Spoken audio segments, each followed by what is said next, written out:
In order to make America great and glorious again, I am tonight announcing my candidacy for President of the United States. Ladies and gentlemen, distinguished guests, and my fellow citizens, America's comeback starts right now.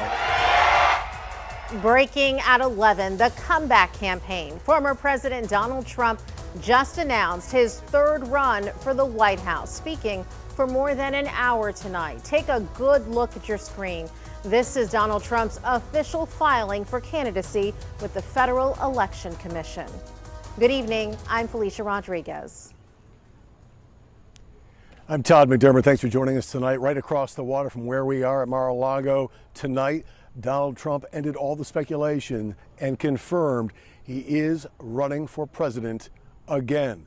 That announcement comes just 1 week after widely dismissed dismal performances from the midterm election candidates he endorsed and campaigned for.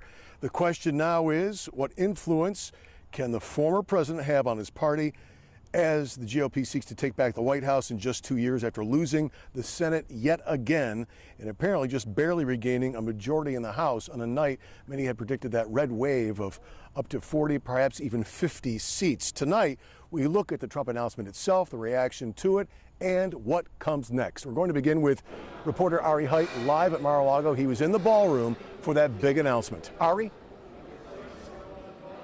And Todd, it was very much a party atmosphere here in this ballroom at Donald Trump's Mar-a-Lago resort. Let me step out of the shot for a moment. You can see right now in the background here, everybody cleaning up from this party earlier. The former president told the crowd that was packed in here that this wasn't a campaign. He called it a quest to save our country. And with that, he announced he wants to and intends to be president again. And like you said before, for more than an hour, Trump detailed what his campaign and potential second term as president would look like.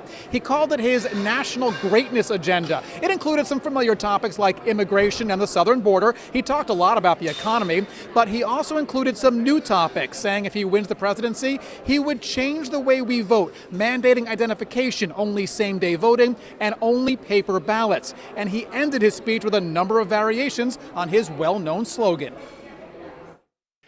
And together, we will make America powerful again.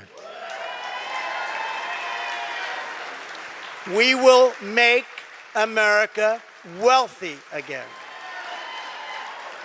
We will make America strong again. We will make America proud again. We will make America safe again.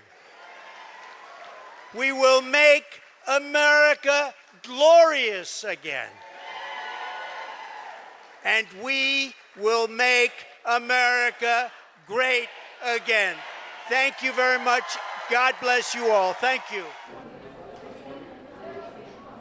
And during his speech tonight, the former president made a lot of comments about the current president, Joe Biden, questioning his mental capacity and his ability to lead the country. But Todd, one thing he did not talk about, any potential Republican challengers in the primary, not a single word about Florida Governor Ron DeSantis.